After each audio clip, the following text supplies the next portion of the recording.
Assalamualaikum dan salam sejahtera. Bismillahirrahmanirrahim. Alhamdulillahirrabbilalamin. Wassalatu wassalamu ala asyrafil anbiya'i wal mursalin wa ala alihi wassahabi ajma'in. Allahumma salli ala Sayyidina Muhammad wa ala ali Sayyidina Muhammad. Yang berbahagia Profesor Dr. Muhammad Sazili Shahibi dan semua yang mengikuti sesi kita pada kali ini. Pertama kali, marilah kita memanjatkan rasa syukur kehadrat Allah Subhanahu Wa Taala kerana dapat bersama-sama pada hari ini bersama slot yang berbahagia Prof TNC Timbalan Nak Chancellor HEP dan UiTM di hatiku. Mewakili bahagian hak ehwal pelajar Universiti Teknologi MARA, kami ingin mengucapkan tahniah dan mengalu-alukan kemasukan pelajar-pelajar baru ke kampus UiTM seluruh Malaysia untuk sesi Mac 2022. Kami berasa sangat gembira dan berbesar hati kerana anda semua sudi meluangkan masa bersama orang yang sangat penting dalam kehidupan anda sebagai seorang pelajar, iaitu our Prof yang berbahagia Prof Muhammad Sazili Shahibi, Timbalan Nak Chancellor Hal Ehwal Pelajar UiTM, dengan tajuknya juga UiTM di hatiku. Dah masuk UiTM, kena ada UiTM di hati anda semua. Saya Zuraida Ibrahim, Pengarah Institut Kepimpinan Pelajar bahagian Hal Ehwal Pelajar, akan menjadi moderator untuk sesi pada pagi ini. Okay. So kita kenalkan dulu yang berbahagia Profesor Dr. Muhammad Sazili Shahibi, merupakan insan yang sangat signifikan kepada pelajar pada pelajar-pelajar UiTM. Okey, beliau untuk makluman semua, telah menerima Asia Education Leadership Award. Dan juga beliau merupakan dilahirkan pada tanggal 26 Mei 1972. Muda lagi profesor kita ni. Jadi ingat 26 Mei ni kita celebrate lah birthday Prof Beliau ni merupakan pemegang PhD Dr. Falsafah in Information System E-commerce from University of Malaya Kuala Lumpur. Master of Science Managing Information Technology from University of Salford, United Kingdom. Dan yang paling penting Prof juga merupakan pemegang ijazah Mass Communication Honours from UiTM pada tahun 2001 dan Mass Communication Journalism dari ITM pada tahun 1998. Jadi siapa lagi dah jadi kita punya TNCHP, asalnya juga dari UiTM dan ITM. Jadi beliau adalah insan yang paling layak untuk bercakap tentang UiTM di hatiku. Jadi tanpa melengahkan masa Prof, boleh kita teruskan kepada soalan? Ya, silakan. Boleh ya? Okey, soalan yang pertama Prof. Bagaimana HEP berperanan di UiTM dalam memastikan urusan berkaitan kebajikan dan kesejahteraan pelajar sentiasa terjaga dan terbela? Silakan Prof. Terima kasih Dr. Zuraida Ibrahim selaku moderator pada sesi kita pada hari ini. Pertama, sebelum saya menjawab soalan yang dikemukakan itu, saya ingin segera saya ambil kesempatan untuk mengucapkan tahniah kepada pelajar-pelajar yang telah pun berjaya diterima masuk ke UiTM. Selamat datang ke UiTM.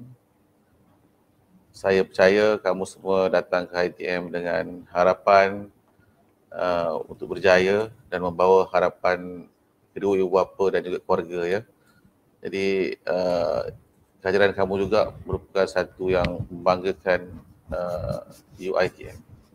Jadi jadilah pelajar yang cemerlang dan terbilang, insya-Allah. Berbalik kepada persoalan yang dikemukakan oleh Dr.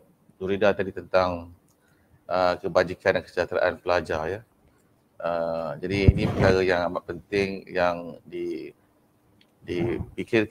dipikirkan oleh pelajar apabila mereka menerima masuk ke UiTM, apakah mereka dalam keadaan yang terjaga kebajikan dan kesejahteraan pelajar-pelajar semua. Jadi untuk makluman semua, memang di UiTM kita meletakkan prioriti yang utama berkaitan dengan kebajikan dan kesejahteraan pelajar. Jadi ini perkara yang tidak kita kompromi. Kita mahu pelajar-pelajar kita berada dalam keadaan yang selesa yang boleh meneruskan pengajian mereka tanpa ada halangan-halangan yang boleh mengganggu prestasi akademik mereka terutamanya. Ya. Jadi untuk memastikan perkara-perkara tersebut kita dapat uruskan dengan baik supaya pelajar-pelajar dalam keadaan yang sejahtera, kita ada bahagian kebajikan pelajar. Kita ada unit kebajikan pelajar di bahagian high level pelajar untuk melihat apakah dia perkara-perkara yang boleh memastikan kebajikan pelajar diuruskan dengan baik, sama ada dari segi bantuan, dari segi berbagai-bagai perkara. Sama ada kesusahan keuangan ke yang perlu dibantu, dari segi penajaan pengajian ke sekiranya perlu dibantu dan layak untuk mendapatkan kemudahan tersebut. Dan itu juga dari segi aspek counselling. Counselling ini merupakan perkara yang penting dalam masyarakat moden pada hari ini kerana kita berhadapan dengan stres dan depres. Jadi disebut stres dan depres ni bukan hanya pelajar, semua orang berhadapan dengan keadaan yang sama, tetapi pelajar-pelajar perlu disantuni supaya mereka boleh menguruskan stres mereka dengan baik dan tidak menjadi halangan kepada pengajian mereka. Jadi kita ada unit counselling yang akan berperanan untuk menguruskan pelajar-pelajar dari segi aspek bagaimana untuk mengawal stres yang akan dihadapi dalam sesi pengajian. Namun demikian kita jangan takut dengan stres, sebab stres itu adalah sesuatu yang baik untuk kita juga supaya kita lebih rasa alert ataupun rasa sentiasa dalam keadaan berjaga-jaga, keadaan menghadapi, kita tahu apakah risiko kita sekiranya kita tidak melakukan sesuatu perkara yang perlu kita lakukan. Jadi sebenarnya kalau kita lihat kejayaan manusia, manusia sesiapa saja tokoh-tokoh besar, ialah kejayaan menangani dan menguruskan stres itu adalah perkara paling utama sekali yang perlu ada pada diri kita. Jadi kerana kamu semua baru masuk UiTM, baru meneruskan pengajian, kamu hanya boleh berjaya sebagai pelajar di UiTM sekiranya kamu berjaya menguruskan stres kamu dengan sebaik yang mungkin. Ini tidak kira di mana bidang pun, memang itulah dia jawapannya, stres perlu diuruskan dengan sebaik yang mungkin. Jadi kemudian begitu pula bagi bahagian level pelajar juga melihat kepada bagaimana pelajar-pelajar boleh merancang kerjaya mereka pada masa depan. Jadi sudah pastilah kita belajar di Menara Gading ataupun di Pusat Pengajian Tinggi, selepas itu kita akan memikirkan apakah dia kerjaya kita. Sama ada kerjaya kita sebagai usahawan, sebagai profesional.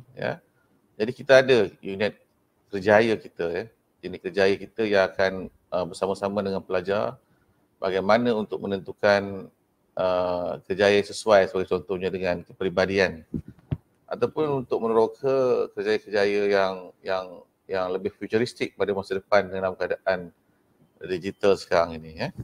Itu dari segi kerjaya. Kemudian itu pula dari segi penginapan pula, kita nak memastikan bahawa pelajar-pelajar kita ada tempat menginap yang selesa. Jadi ada dua kaedah. Pertama, penginapan dalam college. Yang ini akan diuruskan oleh unit kebajikan dan college yang akan melihat bagaimana pelajar-pelajar daftar masuk, ditempatkan di college yang mana, kemudian itu dari segi kebajikan pelajar dalam mereka dalam kediaman di college. Dan begitu juga sekiranya pelajar-pelajar itu pula, ada pelajar-pelajar yang akan kena duduk di luar. Kita ada unit non-resident college, non-resident. Non-resident ni ataupun NR ni dia akan membantu pelajar untuk mendapatkan kediaman di luar college sekiranya pelajar-pelajar tidak mendapat kemudahan duduk di dalam college. Dan manakala dari segi kesihatan pula, pertama isu kesihatan merupakan isu yang penting pada masa kini kerana kita tahu kita berhadapan dengan pandemik COVID-19 yang insya-Allah slowly dia akan menjadi pandemik. Jadi pusat kesihatan akan membantu pelajar dari segi aspek memastikan pelajar-pelajar dalam keadaan yang sihat.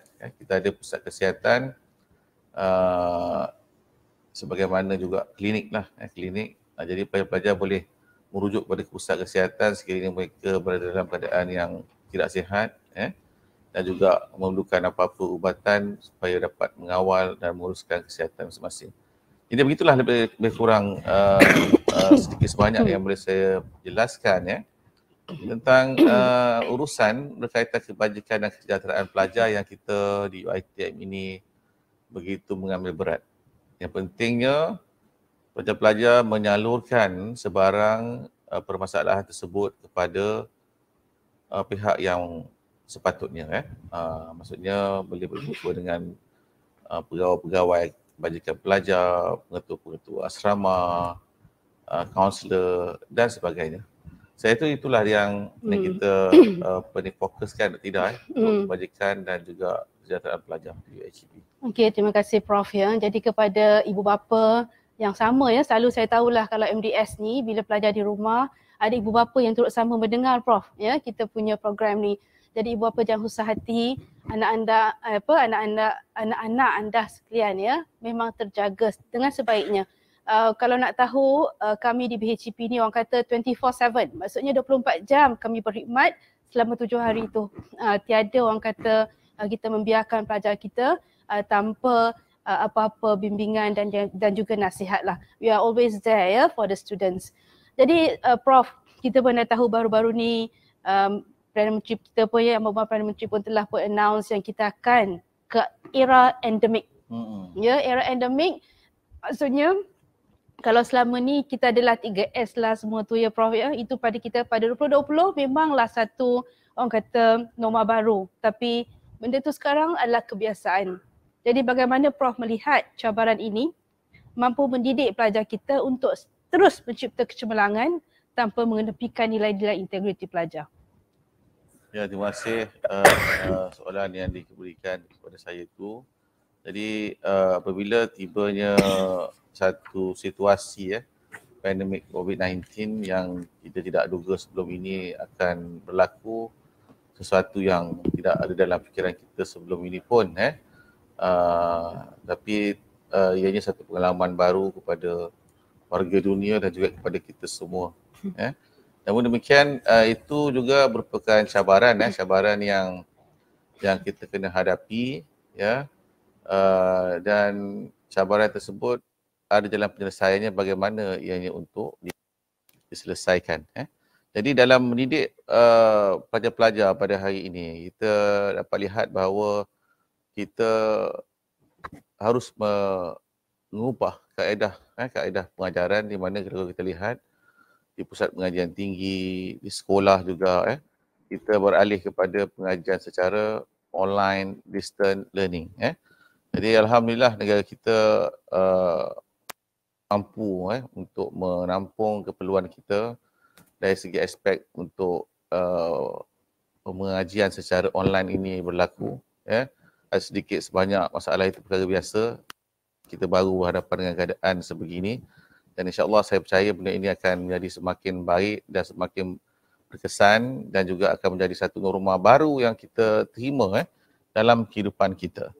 Jadi berbalik kepada cabaran, memang cabarannya sebelum ini kita belajar secara fizikal, sekarang ni secara online. Itu merupakan satu cabaran di mana interaksi secara langsung melibatkan konteks dari segi emosi, konteks dari segi body interaction itu tidak ada. Dan kita pun faham pendidikan berlaku secara jarak jauh. Jarak jauh. Dan pendidikan berlaku secara kamera boleh kita off, boleh kita on. Itu on. Jadi saya harap pelajar-pelajar semua sentiasalah on kamera supaya dapat kita melihat satu sama lain. Maka kasih sayang itu semakin kuat antara pelajar dengan pensyarah. Jadi memang cabarannya sebegitu. Kadang-kadang berkaitan dengan pengajian-pengajian yang berbentuk praktikal, ia juga satu cabaran. Cabaran bagaimana latihan secara praktikal itu boleh lakukan secara online. Tapi sekiranya dia tiba di tahap yang kerja-kerja praktikal itu memerlukan pelajar datang, kita akan panggil. Kita akan panggil pelajar datang, tetapi sekiranya tahap-tahap pengajian praktikal itu di tahap awalan, ianya boleh berlaku secara online, ianya akan berlaku secara online dan pelajar-pelajar tidak perlu datang ke kampus sekiranya ianya tidak memerlukan, tidak berkeperluan di situlah. Jadi sebenarnya bila kita melihat COVID-19 ini sampai ke tahap tahun 2022, kita ingatkan tahun 2020 selesai 2022, maknanya COVID-19 ini merupakan satu perkara yang telah pun menjadi norma baru dan ianya merupakan satu keadaan ataupun nature yang perlu kita terima, dan kecemerlangan juga dalam definisi baru perlu ada dalam pemikiran kita. Jadi macam mana orang itu cemerlang? Ada tafsiran yang berbeza. Sebab apa? Sebab kita dalam keadaan yang secara maya dan juga secara hybrid, ataupun mungkin selepas ini secara hybrid, ada online, ada yang offline.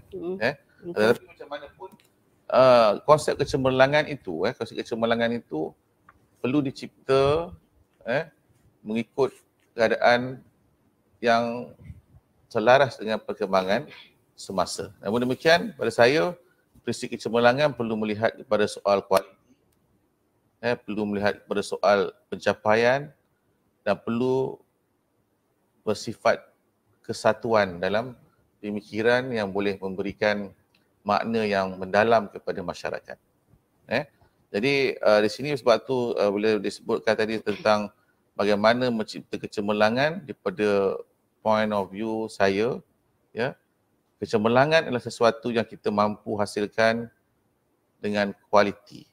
Kualiti ni maknanya sesuatu yang boleh memberikan kepuasan kepada diri kita dan juga orang ramai. Betul. Ianya sesuatu yang subjektif.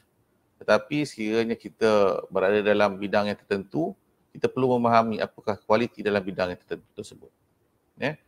Dan juga kecemerlangan adalah melihat kepada budaya pencapaian. Kita kena faham dalam keadaan yang serba terbuka ini, semuanya berada dalam keadaan persaingan yang bebas dan sihat, dan juga kita boleh dapat apa saja dalam internet pada hari ini. Maknanya kecemerlangan tersebut adalah berdasarkan kepada pencapaian. Sebab itu hari ini kita nampak semuanya dikira dengan performance index. Pelajar-pelajar juga dikira melalui performance index mereka, berapakah CGPA yang mampu ataupun boleh mereka capai untuk diiktiraf mereka dalam satu-satu status ataupun darjah. Jadi kecemerlangan ialah sesuatu yang berasaskan kepada budaya pencapaian.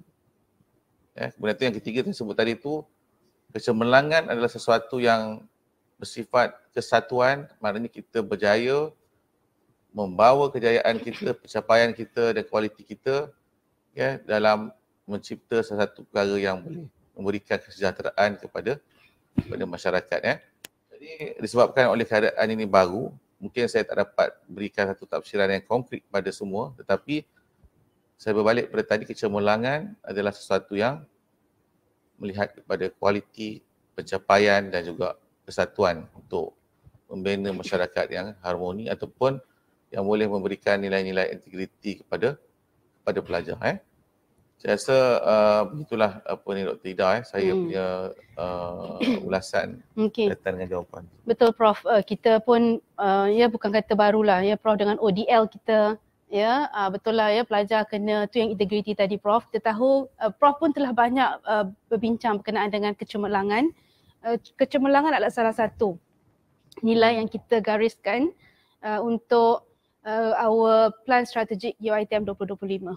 Kita ada ESI, IDAT, Excellence, Synergy, Integrity. Kita ada juga I, Ilmu, D, Disiplin, Amanah, rajin dan tanggungjawab yang mana digariskan oleh plan perancangan strategik kita, Prof. Jadi bagaimana, Prof, selain daripada kecemerlangan yang Prof mention tadi, Prof sharekan tadi kan, Prof sentuh tadi, macam mana pelajar kita ni ya nak hayati dan juga amalkan ya nilai yang kita kata nilai universiti dan nilai individu, dan termasuk juga dengan usaha takwa mulia kita tu, Prof, DNA UiTM tu. Macam mana kita nak pastikan pelajar kita ni hayati nilai-nilai itu dan mereka amalkan nilai-nilai itu sepanjang masa mereka berada di UiTM, Prof. Okey, terima kasih ya. Kecemerlangan sesuatu perkara yang kita dambakan dalam apa-apa perkara yang kita lakukan ya. Tapi kecemerlangan juga sesuatu yang subjektif yang melihat kepada tanggapan ataupun pemahaman masyarakat. Jadi dalam apa ni UiTM kita menggariskan kecemerlangan kita adalah untuk kita menjadikan universiti ini sebuah universiti yang terkemuka. Namun demikian kita tahu bahawa kecemerlangan ini perlu ada budaya, perlu ada nilai. Jadi nilai itulah yang akan membantu pelajar-pelajar kepada bagaimana dia boleh mencapai kecemerlangan seperti yang telah pun digariskan dalam plan strategik universiti ataupun plan strategik UiTM ya, pada satu sasaran yang mesti kita lihat. Jadi ESI adalah satu konsep yang dibawa dalam UiTM, warga UiTM untuk mencapai kecemerlangan, okey, yang melihat kepada soal tadi excellent, sinergi, integriti, ilmu, disiplin, amanah, rajin dan bertanggungjawab. Jadi bila kita tengok ESI ini satu komponen yang sekiranya difahami dan dihayati, ianya boleh memberikan satu yang positif kepada pelajar-pelajar supaya mereka menuju kepada budaya untuk mencapai kecemerlangan. Jadi sekiranya kita ada gariskan ESI itu ataupun konsep itu kita adakan, tetapi pelajar-pelajar tidak memahami dan mengamalkannya, ianya tidak akan boleh mengubah apa-apa. Ya. Kecemerlangan universiti ini sebenarnya bergantung kepada pelajar-pelajar. Maknanya pelajar-pelajar yang cemerlang akan menghasilkan universiti yang cemerlang. Jadi amat penting untuk pelajar-pelajar menghayati konsep ESI ataupun excellence, sinergi, integriti yang kita bawakan kepada pelajar-pelajar untuk dihayati supaya pelajar-pelajar boleh ada kekuatan dalam diri untuk mengejar kecemerlangan. Ya. Jadi bagaimana untuk mencapai perkara tersebut, ianya perlu kepada pemahaman. Justru itu saya berharap pelajar-pelajar akan syakna kepada apa yang disebut sebagai ESI. ESI ini adalah satu konsep yang menerbitkan nilai-nilai positif kepada pelajar supaya mencapai kecemerlangan. Jadi Dr. Ida ni pengarah AKP yang bertanggungjawab untuk memastikan ESI ini dipahami oleh pelajar-pelajar. Jadi bagaimana mungkin pelajar-pelajar boleh menghayati tanpa pemahaman. Betul.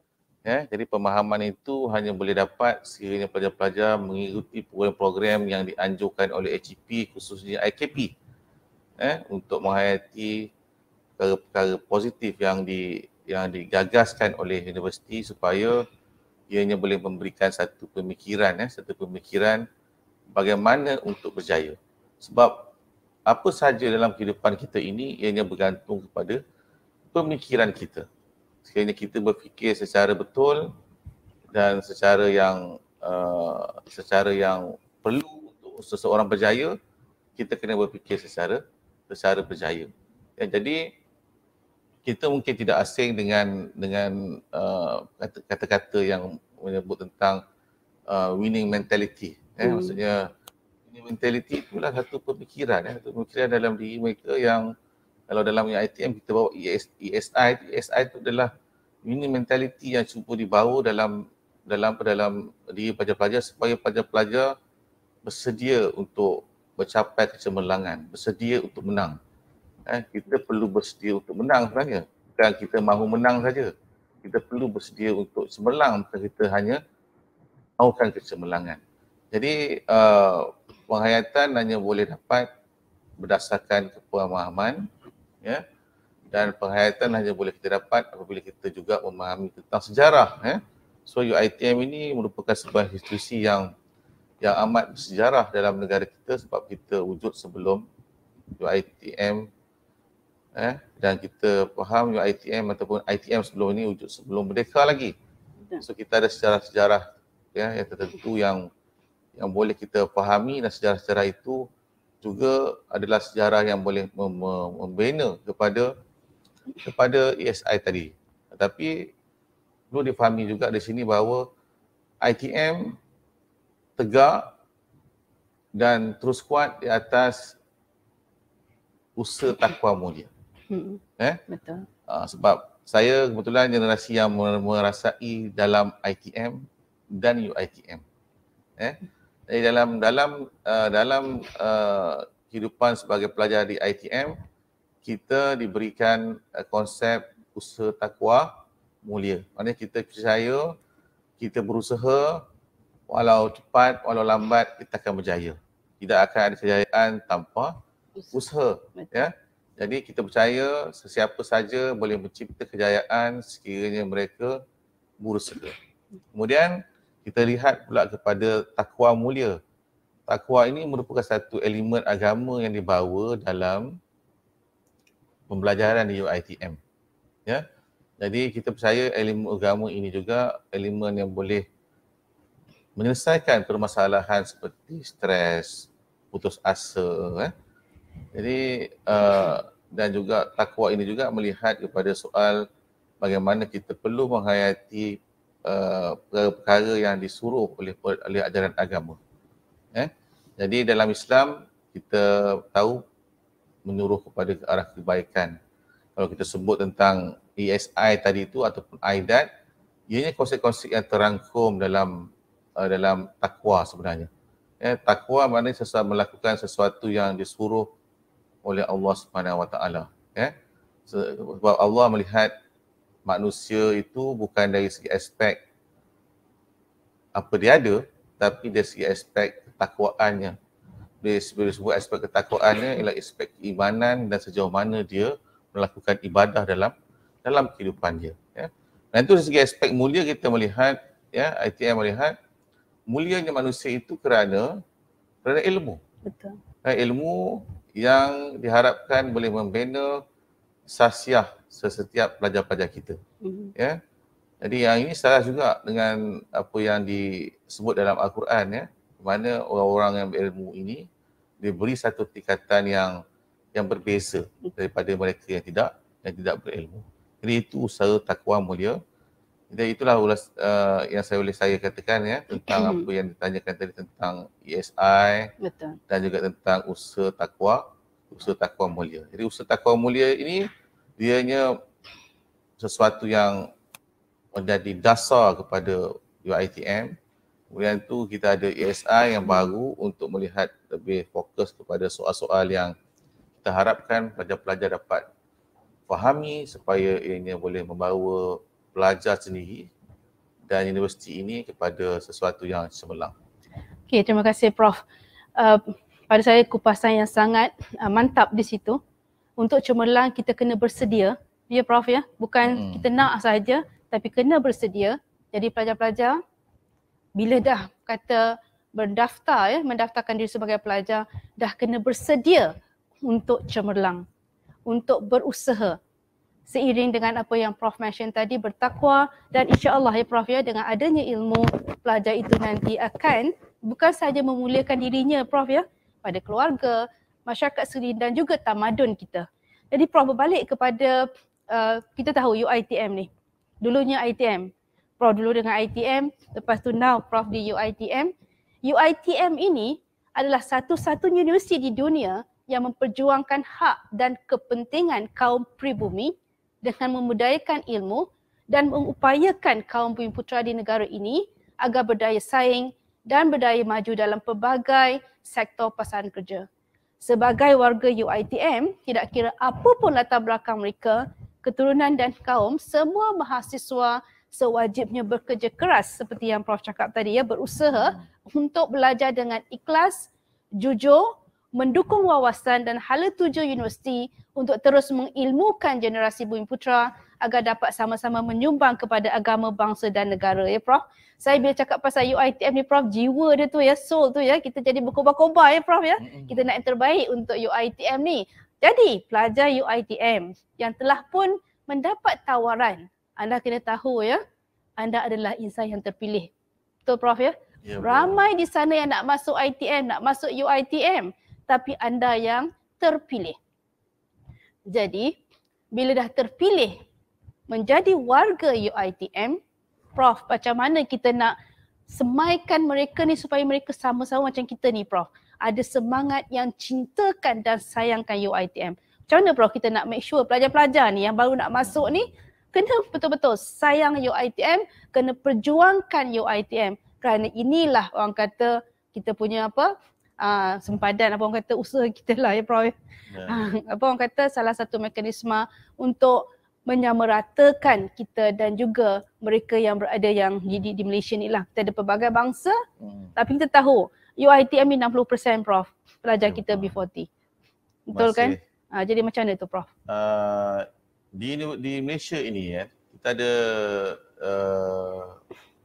banyak universiti lah universiti. Satu universiti yang ditubuhkan di bawah Akta Universiti dan College.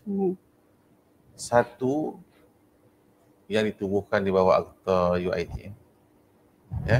Jadi universiti yang ditubuhkan di bawah Akta UiTM hanyalah UiTM satu saja. Ya, jadi universiti ini dia berbeza dengan universiti yang lain ya. Kerana dianya memberikan satu tafsiran yang begitu luas untuk memastikan orang Melayu dan orang Putera dalam negara ini dapat hidup secara saksama dan seimbang dalam negara yang kita cinta ini, sebab negara kita adalah sebuah negara yang ada sejarah tertentu, negara yang mempunyai latar belakangnya yang begitu kompleks juga kalau saya lihat sebab kita melalui begitu banyak fasa-fasa sejarah sejarah yang mana ianya juga memberikan satu sumbangan kepada pembangunan tamadun negara kita. Jadi pada saya UiTM ini merupakan satu ikon dalam pembangunan ataupun dalam pembinaan tamadun di Malaysia yang ianya unik kerana saya sebutkan tadi ia ditubuhkan mengikut Akta UiTM yang selaras dengan perlembagaan negara yang menggariskan tentang hak-hak keistimewaan orang Melayu dan putera dan anak negeri dalam negara ini. Ya. Jadi yang pertama kita lihat bahawa kita perlu memahami asas UiTM itu. Ya, perlu memahami sejarah UiTM itu. UiTM ini bermula daripada satu sejarah yang panjang. Sebelum UiTM kita adalah ITM. Sebelum ITM kita adalah maktab. Waktu kita dan yang pada awal sekali kita start dengan Rida, di mana dianya ada sejarah panjang yang mengubah UiTM ini daripada satu fasa kepada fasa yang tertentu sehinggalah pada hari ini untuk melahirkan profesional dan usahawan di kalangan orang Melayu dan bumi putera. Jadi penubuhan ITM adalah satu tanggungjawab yang telah dilaksanakan oleh Kerajaan Persekutuan dalam semangat menjunjung salah satu daripadanya adalah yang telah pun diwasiatkan oleh Raja-Raja Melayu dalam gagasan wasiat Raja-Raja Melayu.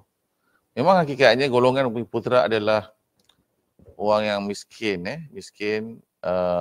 sebelum kita mencapai kemerdekaan, di mana usaha untuk membasmi kemiskinan itu adalah perkara yang paling penting. Dan yang istimewanya, negara kita ini meletakkan ilmu sebagai satu kaedah untuk membasmi kemiskinan. Dan ini yang terbukti apabila kita lihat dengan ilmu, mereka boleh membina kemahiran dan mereka boleh mencari pekerjaan ataupun apa-apa saja boleh mendatangkan punca rezeki yang boleh meningkatkan kehidupan.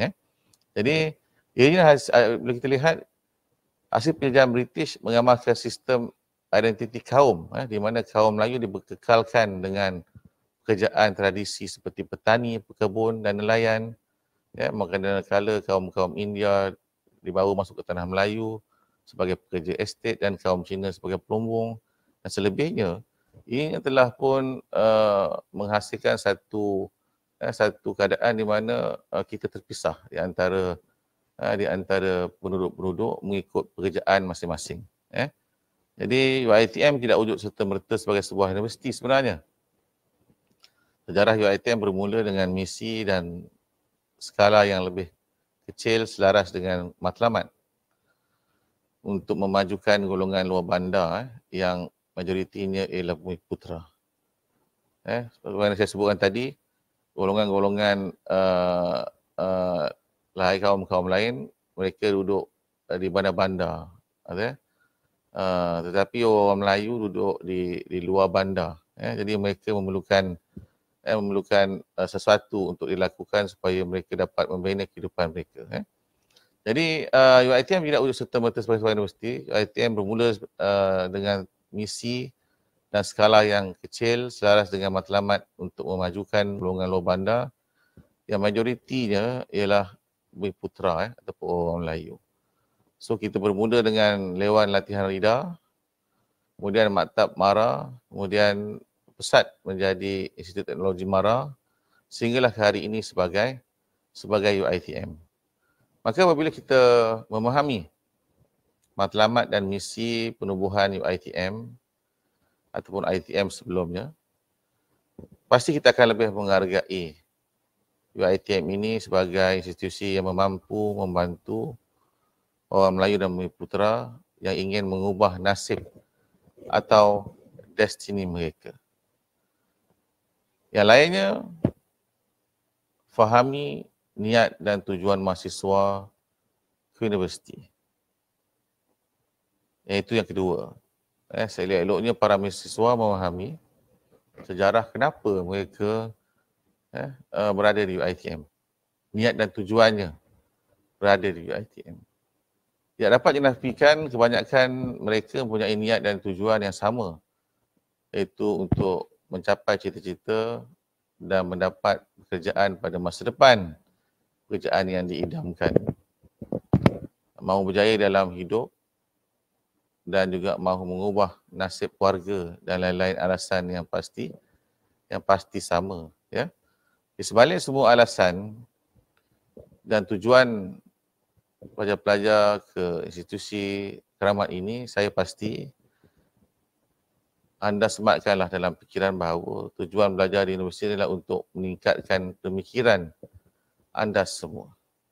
Peranan universiti ialah untuk memberikan pembangunan kepada soal pemikiran. Dengan pemikiranlah kita akan membina tamadun. Jadi kadang-kadang ada separuh orang beranggapan kemajuan itu hanya terletak kepada soal-soal fizikal. Sebenarnya kemajuan yang paling hakiki ialah kemajuan dari segi bagaimana kita berfikir dan bagaimana pemikiran kita boleh memberikan satu lonjakan kepada perubahan dalam kehidupan sendiri dan juga kehidupan masyarakat. Dalam keadaan hari ini kita nampak pekerjaan merupakan satu perkara yang subjektif apabila kita tamat pengajian. Selain daripada pekerjaan yang tersedia ada, kita juga harus ada inovasi yang tertentu untuk mencipta pekerjaan. Mencipta pekerjaan itu adalah lebih bermakna sebenarnya kerana kita akan juga memberi ruang rezeki kepada orang lain. Jadi orang yang sanggup belajar di universiti adalah orang yang paling willing to learn ataupun sanggup untuk belajar, dan mereka ini selebihnya akan menuntut sepanjang permulaan sahaja kita belajar di UiTM ini. Dalam kehidupan, kita dituntut supaya dapat belajar ke liang lahat. Sebab dalam agama Islam, belajar ini merupakan satu ibadah. Jika kita niatkan dengan ikhlas, ini memberikan kebaikan kepada kita dunia dan akhirat. Kena tanamkan minat terhadap ilmu dan berfikiran terbuka, banyak membaca buku dan mencintai ilmu. Mencintai ilmu itu ianya perlu dibudayakan sepanjang kehidupan kita. Jadi abaikan semua persoalan-persoalan yang menjatuhkan semangat belajar.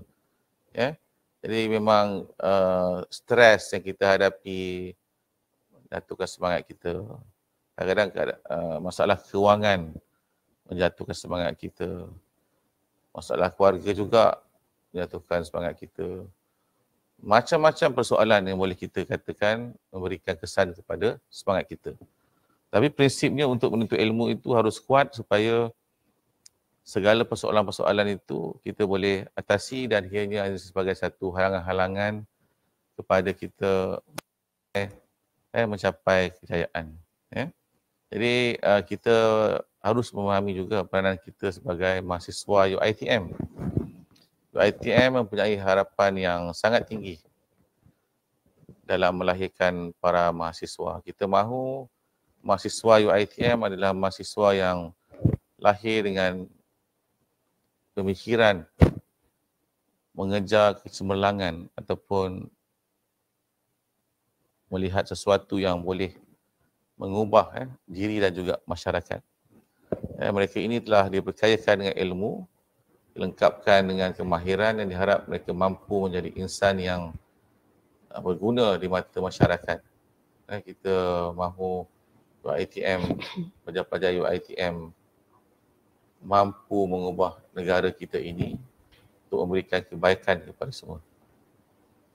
Setiap insan yang menggelar warga UiTM pastinya sentiasa bermatlamatkan misi untuk mencapai kecemerlangan yang memanfaatkan kerjaya diri dan sekeliling mereka. Ibu bapa, ahli keluarga, sanak saudara, jiran tetangga, masyarakat, rakyat dan negara, semuanya menaruh harapan yang tinggi kepada anda sebagai pelajar dan juga graduan mahasiswa UiTM pada satu hari nanti. Kita mahu melihat penuntut keluaran UiTM mempunyai standard kehidupan dan juga pemikiran yang tinggi, yang berjaya, yang boleh memberikan makna kepada bangsa, agama dan negara. Rasa ini hanya hendaklah dirangkaikan dengan nilai imej yang lebih mulia dengan penghayatan yang mendalam terhadap ESI, aidat yang tersebut tadi, dan juga didasari oleh prinsip usaha takwa dan mulia.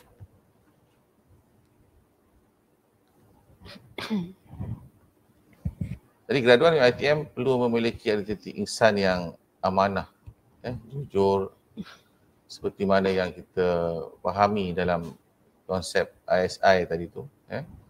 So di sinilah tapak kepada semua pelajar-pelajar, saudara-saudari bermula dalam melakar perjalanan episod kehidupan yang baru sebagai pelajar UiTM. Selaku warga UiTM. Dan kita harap kecemerlangan mesti diukur bukan sahaja atas kemajuan diri, tetapi juga sejauh mana kecemerlangan itu dikecapi oleh semua di sekeliling kita, dan yang paling penting apa yang kita boleh buat untuk negara kita. Kita tak mahu kita melahirkan graduan yang hanya boleh bercakap, menyatakan permasalahan, menyalahkan itu dan ini, tetapi dia tidak boleh mendatangkan satu solusi kepada masyarakat. So manfaat peluang yang istimewa yang ada pada ketika ini dan pada masa depan dalam tempoh pengajian ya, di UiTM ini.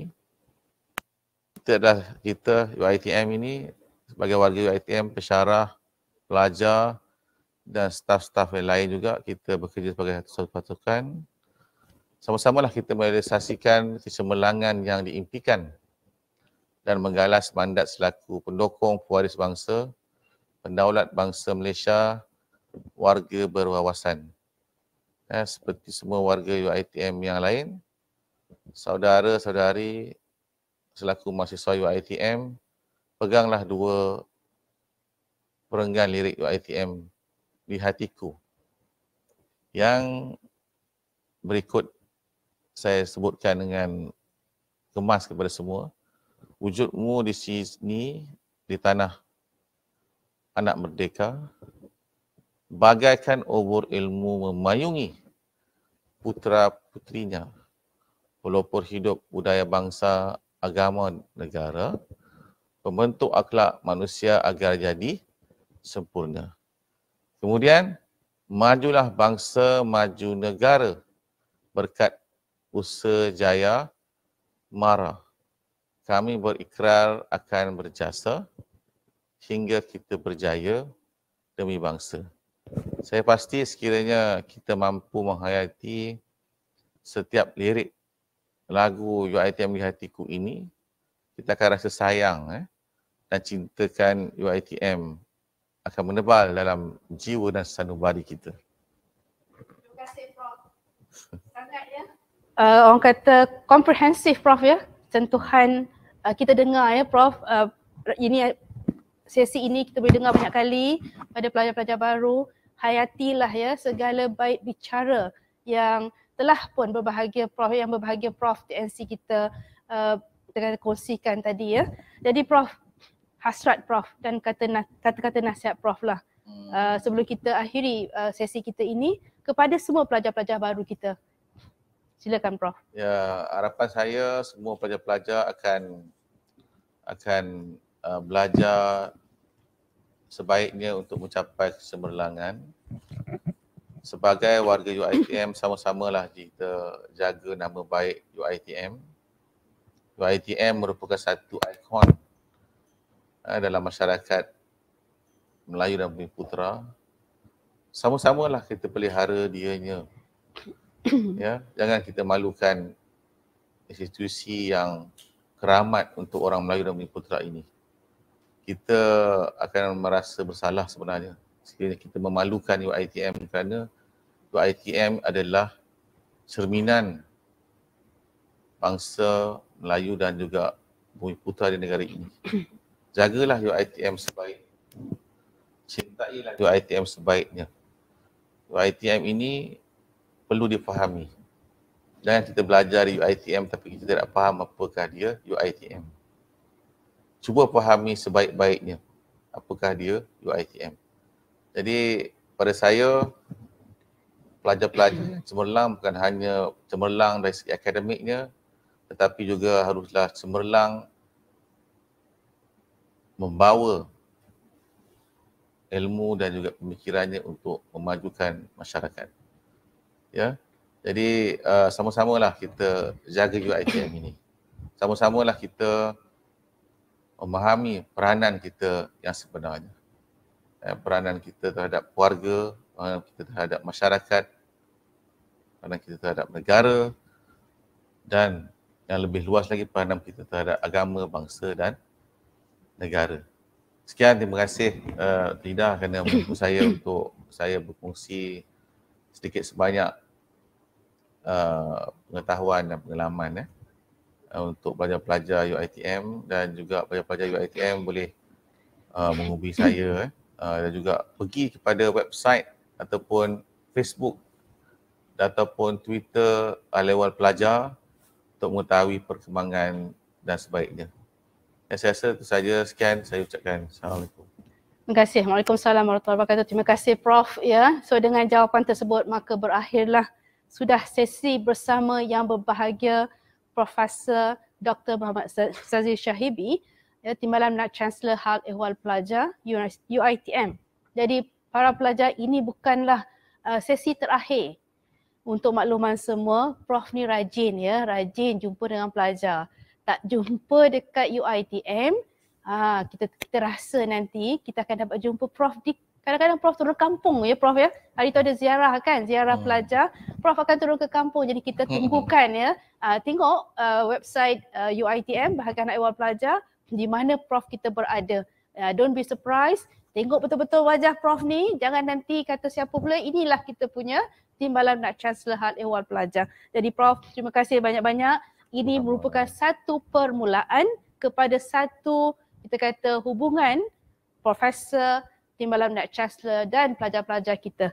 Dengan itu, besarlah harapan kami semua pelajar mendapat manfaat ya sepanjang sesi kita pada hari ini. Sebelum saya menamatkan sesi, sedikit pengumuman ya, mohon kerjasama semua untuk mengisi borang penilaian yang dibekalkan. Maklum balas semua amat kami harapkan untuk mempertingkatkan lagi kualiti bagi program-program kami pada masa hadapan. Mewakili jawatan kuasa pihak penganjur Bahagian Hak Ehwal Pelajar UiTM, kami menyusun 10 jari seandainya terdapat sebarang kekurangan di sepanjang program ini berlangsung. Moga kita bertemu lagi dalam program-program lain anjuran Bahagian Hal Ehwal Pelajar. Nantikan ketibaan Profesor TNC kita di tempat anda. Demikian itu saja. Saya dengan ini menangguhkan majlis kita dengan lafaz wabillahi taufiq wal hidayah. Wassalamualaikum warahmatullahi wabarakatuh.